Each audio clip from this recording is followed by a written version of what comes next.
Here we go, ladies and gentlemen. We move study once again for this game. Let me just know if something needs fixing for the overlays. But I think we got it correct. Gluck Gaming on the blue side. Red side would be on NXP. Let's focus onto the game, guys. Here we go.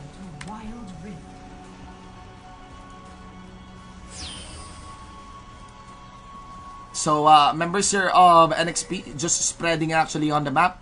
Taking different routes right here. Of course, you can actually see also GL directly going for the mid lane brush. They're actually anticipating NXP here on this brush here. Right? But of course, no one is there. That's very standard on the draft. You can actually see the wards here. Very defensive on the draft. You're going to be seeing alternate wards. But NXP went for the top lane side brush. In their perspective, that is actually down of the bottom lane. And they were able to quickly snap out the blue buff against Gluck Gaming here. They have a single sweeping. They can actually go for that early wave clear. Wukong is also assisted here by Disaster. That is the Braum once again. And they can punish the Camille. That's the thing. They can punish the Camille with the dive here.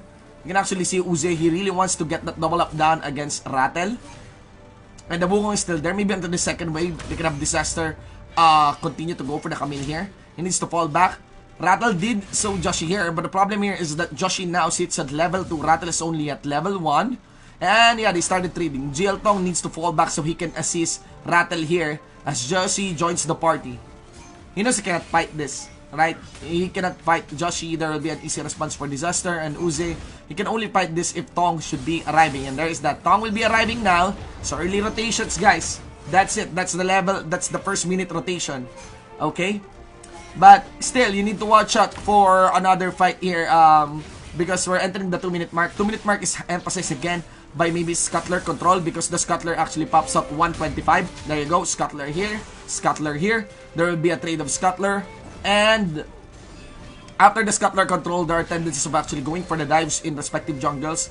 Rare do you see any heavy team fights on the mid lanes, but rather side lanes is emphasized by these two teams. Chile will be recalling quite early. Alright. Very interesting. Or he is baiting. Alright, I think he's baiting the Zed. Chule transitioned actually for the top lane side to be as efficient with the farm. And they started on swapping. The lane here, I'm not so sure. Probably, I'm really not familiar on the lane matchup. But my best bet is that it's maybe favorable matchup. We just go for quick wave clears by Chule here. And Arisen, let's see how they juggle. Queerly.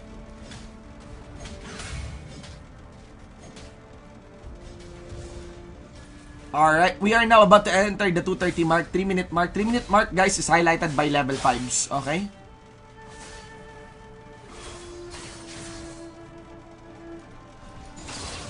Alright, they move steady once again. We move steady once more. Arisen, ladies and gentlemen.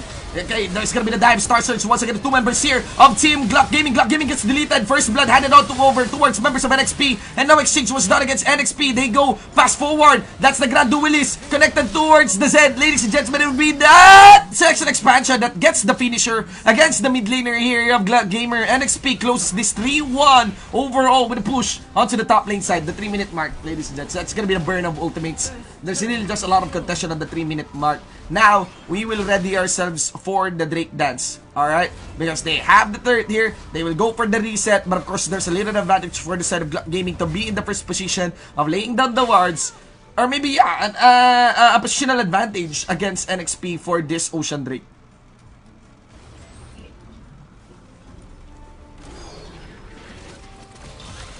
Yep. I do agree on the download game aspect. I think it's download game in depth. Okay.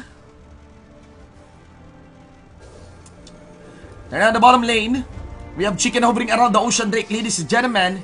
You have to account that the one who's leading this is gonna be Chile once again on the Aurelion Sol. And the Aurelion Sol has a very early Leandris. Very, very dangerous for the side here of Team Gluck Gaming. Does Aurelion Sol have, yeah, that's his gold and cash, especially with the reset down onto the top lane side right after the turret. But of course, this fight on the Drake will be played 5v5 without doubt.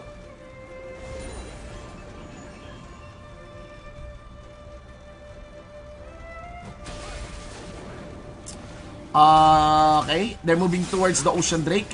You actually see members of Gluck Gaming here near the Tribush. Disaster is an idea of where you will arrive. There's the jump by Chicken. A little bit too early. They collapse towards that. Bye. Receives a full brother bullet time. Flashes are coming in from NXP. Will gonna be ignored. They're gonna be ignoring the third hit. While it's third hit, Chile still has the barrier. And they continue to go for the push. Allowed for his teammates to also juggle the third aggro. And Chile will be able to walk away with a sliver of health. Ocean Drake plus I think 2 kills if I'm not mistaken. Down on the bot. And also on the Tri-Brush. I think with the jungle as well. I think 3 kills I think. So, yeah.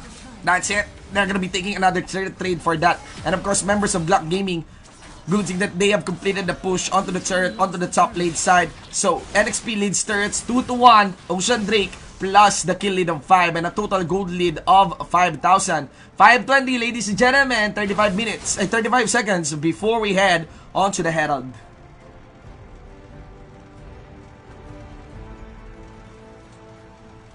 Korean. Yes, Korean versus PH.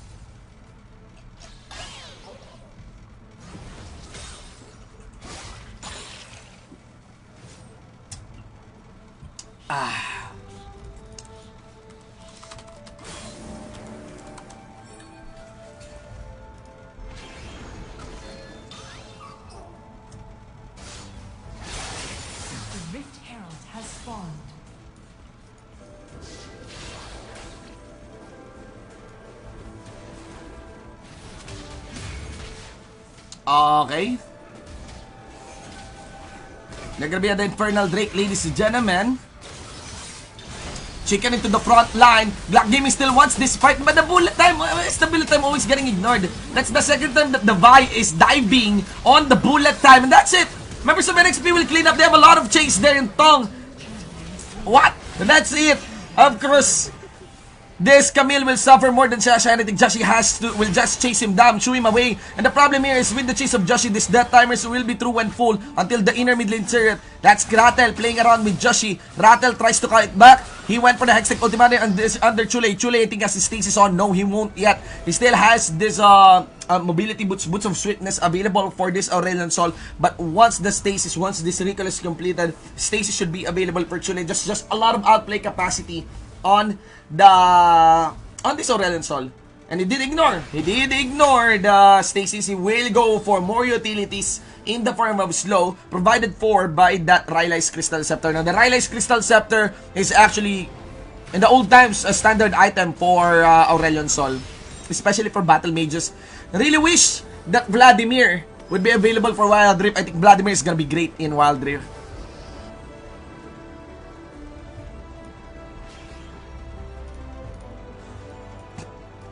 And yes, guys, by the way, I'd like to invite you to watch the Icon series of Vietnam because I think they're about to conclude their Icon series on that part. Let's see here. Choir, again, down at the bottom lane, another Star Surge landed towards the Kaisa. Assault and Battery, there's another bullet time on that part. Why is... Maybe the bike can only open with the Bolt Breaker, not really with the Assault and Battery because while they have the Z to follow through, there is the ultimate available on the... There is the ultimate available also from the Lulu, the Wild Growth, but still, bullet time, man. I mean, that's the second time already. The Vi is going badang all in against the members here of NXP. Now Rattle also in the top spot. Star Search for the backline. It's gonna tag the Kaisa. Kaisa now will deliver the killing spree for the Wukong. Another knock up. Rattle here is Rattle the 4 by NXP.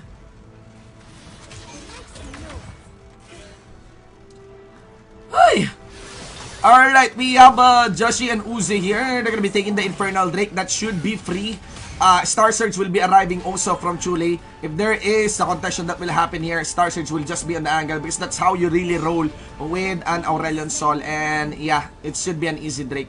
Hadn't been there's a fight here, that would have been onto NXP side. But you can actually see members here of Team Gluck Gaming already opening up their map against NXP. The Philippine teams, for the first time ever, just, you know, for the first time ever, I'm, how can I say this? Like, you don't really see the Philippines getting any win against any Korean team in some titles. Koreans always has this reputation of being strong with their respective games. But this time, at this point in time, Wildrift, I mean, hindi kayabangan. I think it's not really boastful to say that the Philippines right now might be the one at the helm of Wildrift competitive. But of course, it's still very early to say. It's still very early to say. I'm really looking forward maybe when the international tournaments happen around. This is not official, by the way. This is just my estimation. But I'm really looking forward when international tournaments happen around October and September, where Southeast Asian tournaments and especially official tournaments. And hopefully we get a Worlds. Okay, guys, I'm not confirming anything, ha?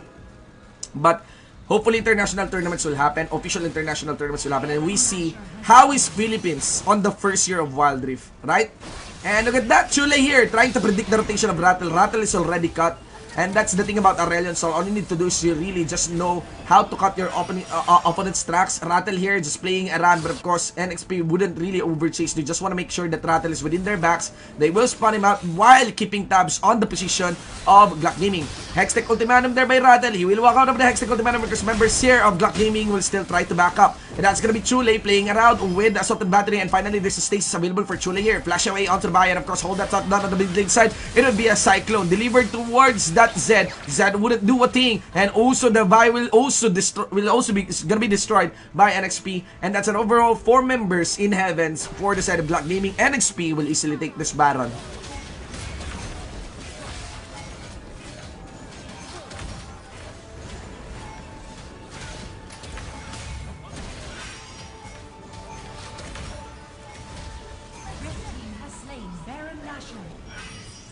Indeed, ladies and gentlemen. The lead is too much. 116, man. 116 plus 15,000 on the gold lead right now. This is a very different NXP during the first time that they faced 16-bit Esports or Gluck Gaming when they were Wildrift back then. Right? Too much of a lead, ladies and gentlemen.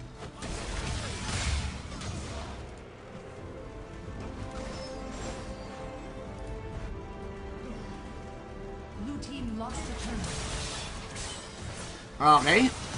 That's gonna be the Fiora. Landing Zone Ultimate under here. And at least that it's gonna be a nice security for the kill here for Gluck Gaming. Chule onto the side. Misses his own Star Surge. But this is another classic of the escape path of Gluck Gaming. Again, within the base of NXP. Meanwhile, the backline here is remain vulnerable as Tong will be zoned out by Disaster along with Uzi. And what happens when you got zoned out? You can go for the push. NXP now collapsing through this inner turret of Gluck Gaming. And now they're at the inhibitor chariot. Jashi here quickly initiates. He gets countered. And of course, the Zed tries to catch his own death mark. Was able to get the pop against the Misfortune. But still, there should be enough firepower for NXP to complete this push, this inhibitor chariot. They're trying to rush this. They still want to go for the base. But I think NXP should take a breather. Here comes Chule down on the front line. He will go for the stasis before the buy. Maybe because he wants to cast his own Assaulted Battery. They're going for the base. No minion wave is available. There's just the illusion dishing out damage. I think NXP should fall back. Hextech Ultimatum, where is it? They want to collapse to Rattle. That's gonna be an adaptive defense being incensed of Ultimatum into the front line because pops the GA here for the side of NXP. Chule in critical health. Chule will go down. And I think that's it. But here comes the Ryzen for the finisher. Joshi will also cast his own stasis. But the kite back comes in. Also from BB. Ryzen will try to go for the parry and was able to get the kill out of BB. Here comes the Zed for the cleanup. And I think that's Joshi needed to fall back. And Ryzen still able to escape. Beautiful, beautiful outplay by Arise, and I think that's the most interesting part of the game. Very heavy. Alright. Because it should be a man and Drake easy now for the side of NXP. That was really well played by Arise, and well done. Well done on that part. So, again, I really cannot but feel why the Vi keeps on diving towards the bull time earlier against Uzi. I think the Vi should hold first. If there is no clear lead, I think the Vi should hold first on his Assaulted Battery. Use it onto the second part or second phase of the game. Alright? And so then inner turret easily destroyed by NXP. Now, NXP will just go for the push for this inhibitor turret. They got 3 members down at the bottom. Aurelion Sol is nowhere to be found, but of course he can easily comment of legend in to that fight because NXP I think is eyeing actually to go for the Baron. Do this on the safer route, right? There you go.